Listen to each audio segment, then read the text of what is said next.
vraiment largué. Hey, salut à tous, ici J Vince, comment tu vas mon petit Vince? Ça roule JB, alors de quoi tu nous parles aujourd'hui? Bah écoute, je vais vous parler de positionnement CSS. Ah, ça tombe bien, je suis vraiment nul en ça et j'ai vraiment bien besoin d'un prof, donc c'est parti. Un prof, bon c'est vite dit un prof, mais bon, ce que je vais expliquer en fait c'est juste une petite...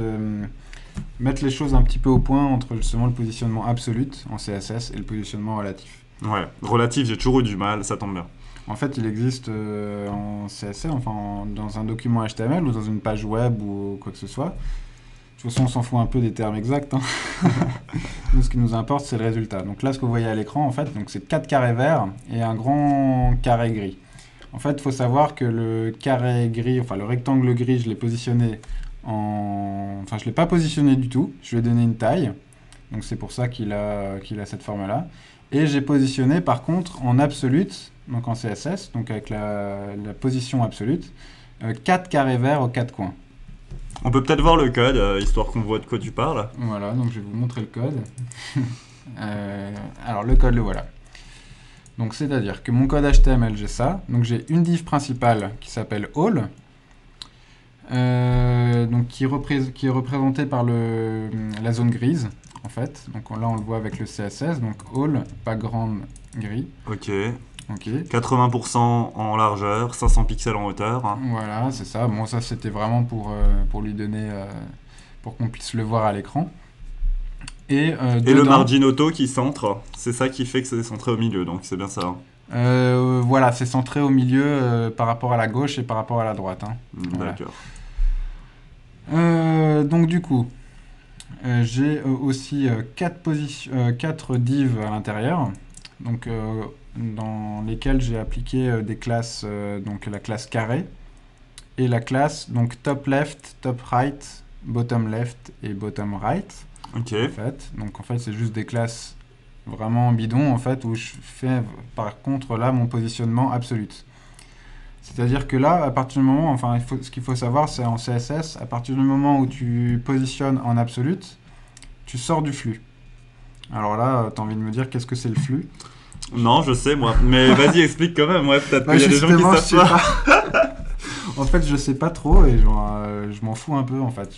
Non, non, mais je crois que le flux, c'est que le fait que tu positionnes un élément, tu crées une div dans ton document HTML, t'en crées une deuxième, elle va se positionner en dessous de la première div. En dessous ou à côté, si elle a de la place, en fait. Voilà, Ça. ça dépend si on est en inline ou en bloc, etc. Enfin, Ouais, donc... mais on va dire que c'est cette continuité du positionnement.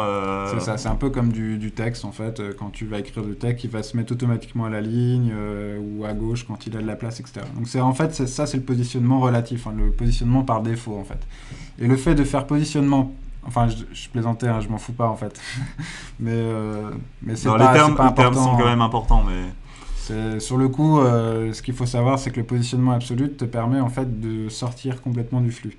ouais, tu décides au pixel près du positionnement des éléments, quoi. A Exactement. priori, c'est ce qui a l'air le plus simple, parce qu'on se dit, bon, bah c'est cool, comme ça, je mets exactement là où j'ai envie que ce soit, et je suis pas emmerdé finalement avec toutes ces histoires de flux et de comportements automatiques qui vont me faire des comportements que j'ai pas envie, en fait, Tout finalement. à fait. Mais alors après, le piège qui peut se poser par rapport à ça, c'est que justement, si tu te mets à faire un positionnement absolu une fois, c'est-à-dire que tous tes éléments qui viennent ensuite après se positionner, enfin qui sont censés se positionner en relatif par rapport à lui, ne vont plus être positionnés en relatif. Parce que du coup, tu ne peux pas positionner un élément relatif par rapport à un élément absolu. Sachant que l'élément absolu est déjà hors du flux, Oui, le positionnement relatif va se baser en fait sur un élément qui est déjà relatif. d'accord. Et donc il ne va pas se positionner sur l'élément absolu parce que l'élément absolu ne sera pas dans le flux. Ouais, ok, ouais, Voilà. ouais, ouais, on est d'accord. Quand tu fais position absolue, c'est-à-dire que tu dis vraiment, je veux qu'il soit hors du flux et c'est niet le reste, quoi. Voilà. Bah, à l'intérieur, on peut quand même reprendre un flux normal. À l'intérieur. Justement, c'est ça qui est classe, c'est qu'à partir de ce moment-là, même par exemple dans une div positionnée en absolu, tu peux positionner des éléments relatifs à l'intérieur et qui vont réagir de manière relative. Et c'est ça qui est génial. Et donc c'est un petit peu ce que je voulais vous montrer aujourd'hui, avec un exemple vraiment, vraiment bidon et très parlant en fait. C'est-à-dire que ma div grise, donc elle est positionnée, en fait elle n'est pas positionnée. Elle a vraiment un comportement par défaut. Donc en fait, faudrait vraiment se renseigner. C'est quoi le positionnement en fait par défaut? Est-ce que c'est pas Je fixe, sais, c'est le ça? statique. Ah, statique, voilà, tout à Statique, fait. c'est ça. C'est Voilà. pas relatif, c'est pas absolute, c'est statique. Voilà, donc là en fait, ma div all est positionnée en statique. Et donc en fait, moi, le résultat que je veux, c'est pas ça. En fait, le résultat que je veux, c'est que les 4 carrés verts soient inclus dans le grand rectangle gris. Aux extrémités aux du rectangle. Voilà. Ok. Mais donc, ça veut dire que je veux qu'il soit quand même positionné en absolute, mais par rapport à un élément relatif. D'accord. Qui Parce est que c'est vrai que c'est bizarre là. Tes carrés sont imbriqués à l'intérieur de cette div grise, mais, Ouais. mais pourtant ils sont pas contenus à l'intérieur, ils échappent. Voilà, ils donc sont hors du flux complètement, parce qu'ils sont en position absolute. Donc là, je m'amuse à redimensionner ma fenêtre, et c'est vraiment pas du tout le comportement que je veux. Admettons que là, je veuille par exemple une petite icône maison, là je veux une petite icône flux RSS, là je veux des icônes de partage Twitter, Facebook, là je veux une icône contact. Ouais. Et je veux que mon site internet soit par exemple en responsive plus ou moins, tu vois, et je veux que quand on redimensionne la fenêtre, ce soit toujours le cas. Et là c'est pas le cas. Mais alors l'astuce, c'est vraiment bidon. C'est-à-dire que le parent, donc ici ma div all, il faut juste la mettre en position relative. Et en fait, c'est pas plus compliqué que ça. Donc là, je fais position relative. Et là, je vais rafraîchir la page.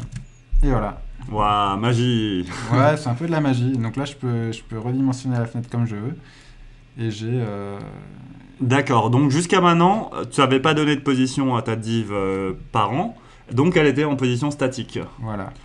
Et quand un parent est en position statique, on ne peut pas positionner de manière absolue des choses à l'intérieur. Bah, tu peux, mais ils vont toujours se référer à un parent relatif. Et là, je pense que c'était le body en fait. D'accord. Donc, si j'ai bien compris, ces éléments que tu essayes de positionner en absolute, ces 4 éléments, vont aller chercher le prochain parent absolute ou relative. Tout à fait. Donc, ils vont voir que all ne l'était pas. Maintenant, il l'est, mais avant, il ne l'était pas. Donc, voilà. Finalement, ils vont se positionner par rapport au body. Au body. Donc, le comportement qu'on avait avant. Donc, on va juste quand même vérifier que le positionnement par défaut était bien statique. Donc, je vais mettre statique ici, juste pour la culture générale. Et effectivement, c'était bien ça, quoi. Voilà. Donc voilà la petite astuce. Enfin, c'est pas vraiment une astuce, je dirais que c'est un peu la base du CSS, quoi.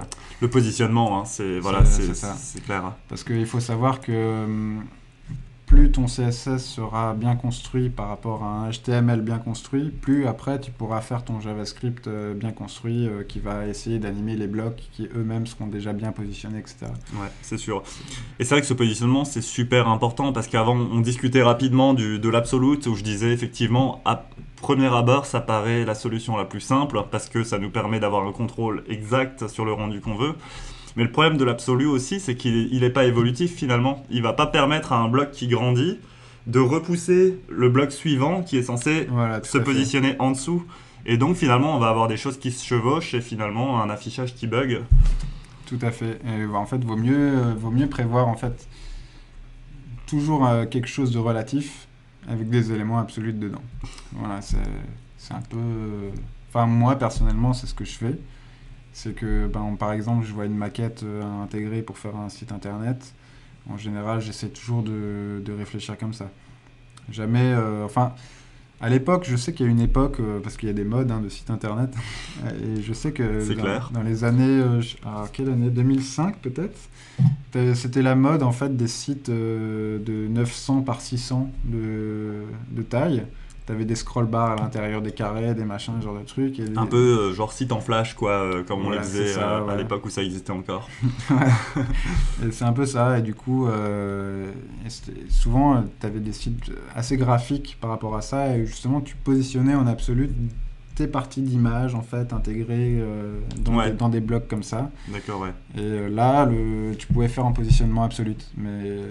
Alors que maintenant, on veut plus du site avec une scroll bar, hein, donc du site très vertical finalement, où les Voilà. choses s'empilent les unes aux autres Tout de à manière fait. cohérente. Et justement, et en plus, on est dans une ère de responsive design, donc c'est tout à fait.